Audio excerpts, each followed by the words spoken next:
sejam bem-vindos a mais uma Hora do Conto. Hoje, porque estamos no mês de junho, no mês dos Santos Populares, vou contar-vos a história da vida de Santo António, através do livro de Maria Loreta Giraldo e ilustrações de Nicoleta Bertelli. Prontos para conhecer a vida de Santo António? Foi precisamente em Lisboa, em agosto do ano de 1195, que começou a nossa história. Numa manhã de agosto, um nobre cavaleiro do rei chamado Martinho de Bulhões estava à espera que alguém lhe levasse uma boa notícia. A sua esposa, Maria Teresa Taveira, estava para dar à luz o seu primeiro filho e Martinho sentia-se tão agitado que até lhe parecia que o tempo nunca mais passava. Por fim, viu uma mulher entrar apressada. Era a governanta do seu palácio.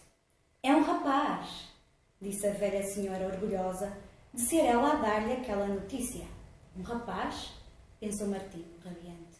"Mais um novo cavaleirinho do rei." O menino foi batizado no domingo seguinte e deram-lhe o nome de Fernando. Naturalmente, ele foi crescendo com todos os cuidados possíveis, educado da maneira como então se educavam os filhos das famílias mais importantes da cidade. Fernando morava mesmo ao lado da catedral, onde frequentava a sua escola. Estudava latim, gramática, retórica, astronomia e teologia. Todos os pais desejam que os seus filhos tenham uma vida melhor que a sua. Por isso, imaginem o espanto do cavaleiro Martinho e da sua esposa, quando já com 15 anos, Fernando lhes disse: "Pai, mãe, quero confiar-vos um desejo. Gostaria de entrar para o convento para ser padre." Os pais não concordavam com a ideia de Fernando, mas por fim foram precisamente Martinho e Maria que acompanharam Fernando ao convento dos Agostinhos, que ficava logo ali, fora das muralhas de Lisboa. Agora sentiam-se até contentes com a escolha do rapaz.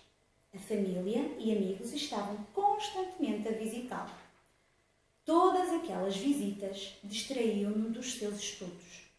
Por isso, um dia foi ter com o prior e disse: "Gostaria de ser transferido para o mosteiro de Coimbra."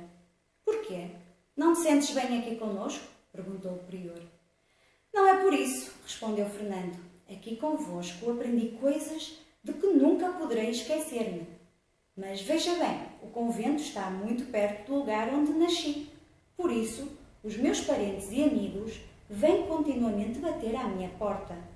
Permiti que vá para Coimbra." O prior pensou uns instantes e acabou por conceder o pedido de Fernando. No mosteiro de Santa Cruz havia uma magnífica biblioteca e uma grande tranquilidade. Era o lugar ideal para estudar. E Fernando usava o seu tempo na oração e entre os livros. Com a sua inteligência e o seu conhecimento da língua latina, podia consultar os códices mais complicados que havia na biblioteca e também aprofundar o pensamento dos grandes filósofos e teólogos da Igreja, como Santo Agostinho. Finalmente o dia chegou. Fernando, o filho do cavaleiro do rei, com apenas 25 anos, tornava-se padre. Fernando gostava muito do estudo e da meditação, mas às vezes surgia uma dúvida entre os seus pensamentos. Os apóstolos não viviam em segurança, protegidos por muros imponentes, como estes dentro dos quais eu vivo, mas iam para o meio do povo e viviam só de caridade, sem se preocuparem com o amanhã. Um belo dia, chegaram a Coimbra 5 frades. Andavam descalços e vestiam uma túnica de pano grosseiro. E precisamente como os apóstolos, andavam pelos caminhos do mundo a dar testemunho do seu amor a Deus e ao próximo, com simplicidade e alegria. Eram os companheiros de Francisco de Assis, que iam a caminho de Marrocos para converter os muçulmanos. Tratava-se de uma missão muito perigosa. Contudo, aqueles 5 fradinhos não mostravam medo. "A nossa vida não nos pertence, mas ao Senhor", diziam serenos. Admirado, Fernando olhava para eles e pensava: "Ai, como gostaria de ser um deles. Para que serve gastar tanto tempo com livros? quando há um mundo inteiro à espera de descobrir a palavra de Deus. Os 5 frades embarcaram para a África, mas chegados lá foram aprisionados e mortos, tendo os seus corpos sido reenviados a Coimbra. Este facto foi decisivo e Fernando deixou de ter dúvidas. Foi falar com o seu prior. Padre, o meu desejo é entrar na ordem fundada por Francisco de Assis. Peço-vos que me permitais. O prior deu de bom grado o seu consentimento. E pronto. Já não tinha todas aquelas comodidades, nem salas mobiladas, nem livros preciosos para estudar, mas somente a regra da pobreza vivida em perfeita alegria, como ensinava Francisco. Fernando quis mudar seu nome. De hoje em diante, para todos serei António. Antónios Sicut, Antónios Abas. António como Antão Abade, o santo monge que viveu no deserto. Sem perder tempo, Frei António pediu aos seus superiores que o deixassem partir como missionário para Marrocos. Passados alguns meses, pôde embarcar para o continente africano, em companhia de outro frade. Mas logo desembarcou em Marrocos, António adoeceu.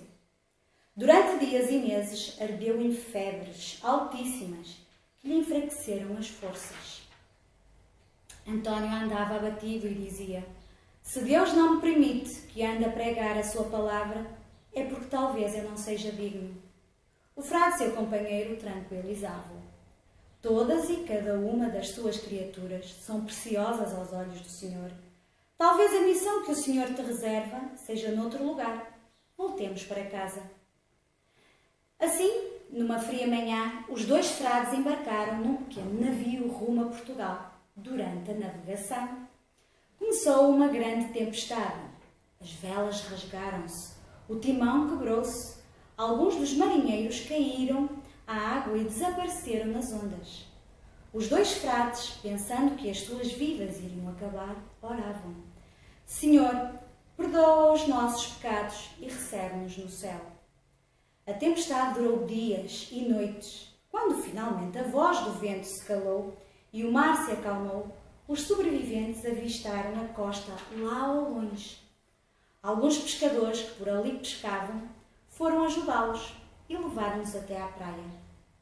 Então, os frades deram-se conta de que haviam chegado à ilha de Sicília, ao fundo de Itália. Como é que um pequeno navio como aquele havia chegado tão longe? Parecia um verdadeiro mistério, um verdadeiro milagre. Esta aventura no mar piorou a saúde de António. Por sorte, não muito longe daquela praia havia um convento franciscano, onde vivia um frade famoso pelas suas poções de ervas. De facto, ao fim de pouco tempo, António readquiriu não só a saúde, mas também as forças. Entretanto, Francisco chamou a Assis todos os seus irmãos menores.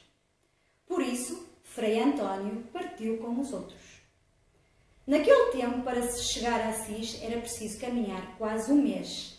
Mas enquanto se andava, havia oportunidade de encontrar muita gente. Finalmente apareceram as poderosas torres e as muralhas de Assis. Lá embaixo encontravam-se milhares de frades acampados em cabanas, todas construídas em volta de uma igrejinha. E Francisco também estava lá, a orar e a meditar, confundido entre todos os outros, humildes e pobres como António o tinha imaginado. Mas quando o irmãozinho de Assis se dirigiu a todos, António compreendeu que as palavras simples de Francisco conseguiam tocar o coração de cada um. Compreendeu o porquê de tanta gente o amar tanto. António esperava ser chamado para ser um novo missionário, mas ninguém se aproximava dele. Felizmente, um frade chamado Graciano dirigiu-se a ele. Tu és o irmão António? Disseram-me que também és sacerdote. Sim, admitiu António. Vou ao ermitério de Monte Paolo, disse Graciano. Queres vir comigo? Lá precisam de um padre para celebrar a missa. Vou com todo o gosto, respondeu António. E diz-me, padre, lá também necessitam de alguém que se ocupa da cozinha? Com certeza, confirmou o Frei Graciano a rir. Se gostares de lavar pratos e de varrer a cozinha, para lá irás. No ermitério de Monte Paolo, depois de ter celebrado a missa da manhã, António dedicava-se a varrer a cozinha, a lavar pratos e a fazer muitos outros trabalhos humildes. Certo dia, no fim do verão, os frades desceram do ermitério para ir para Forli, pois alguns dos irmãos estavam a ser ordenados sacerdotes. O bispo havia pedido aos mais afamados pregadores para fazer o discurso de congratulação. Mas todos responderam que não tinham coragem de subir ao púlpito sem estar preparados, pois não tinham sido avisados a tempo. O bispo, sem paciência, aproximou-se de António e disse-lhe para fazer o sermão. Embora atemorizado, o jovem frade pensou que devia obedecer, subiu ao púlpito e começou a falar. Todos ficaram maravilhados. Mas aquele não é o fradezinho português que lava os pratos no ermitério de Monte Paolo? É ele mesmo. Mas ninguém me tinha dito que ele era tão culto e inteligente. Quando os seus superiores souberam o que acontecera naquele dia, mandaram-no chamar e enviaram-no para pregar nas aldeias perdidas e nas grandes cidades, nas terras próximas e nas mais distantes. Aquele encargo foi uma verdadeira reviravolta na sua vida. As suas pregações eram inflamadas e sábias. António era muito severo com os poderosos, mas tinha palavras de misericórdia para com os pobrezinhos. Várias histórias se contam sobre as suas pregações e milagres que fez. Houve um episódio muito conhecido, contado pessoalmente pelo seu amigo Conde Tiso. Certa noite, quando o conde passava diante da cela de António, viu uma luz fulgurante a sair de lá. Cheio de curiosidade, aproximou-se para ver e imaginem agora o seu espanto quando viu António ajoelhado com o menino Jesus ao colo, tal como o milagre dos peixes que ocorreu em Rimini, junto ao mar. Estava lá uma pequena multidão de comerciantes e camponeses. António viu-os e foi até junto deles para pregar. Mas aquela gente gritou-lhe aborrecida: "Vai-te embora, frade! Não percas tempo connosco! Olha, vai pregar aos peixes do mar." "Está bem", respondeu António, e voltando-se para a água disse: "Vinde, irmãozinhos peixes, vinde ouvir a palavra de Deus, já que os homens fecharam os seus ouvidos e os seus corações." Todos os presentes começaram a rir e a zombar dele. "Ouvi, agora já fala aos peixes." Mas logo depois alguém gritou: "Vede, é um milagre!" Então todos se voltaram para o mar e a cena que viram deixou-os espantados. De facto, as ondas agitavam e fervilhavam com o deslizar de tantos peixes. E o milagre da mula de Bonilho? Bonilho, que era muito conhecido por ser um herege e um inimigo da igreja.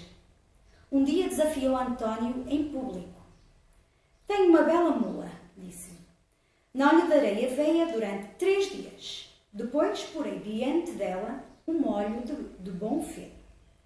Quando na missa estiveres a elevar a hóstia, onde, ao que tu dizes, está o corpo de Cristo, vamos ver o que acontecerá." António aceitou o desafio.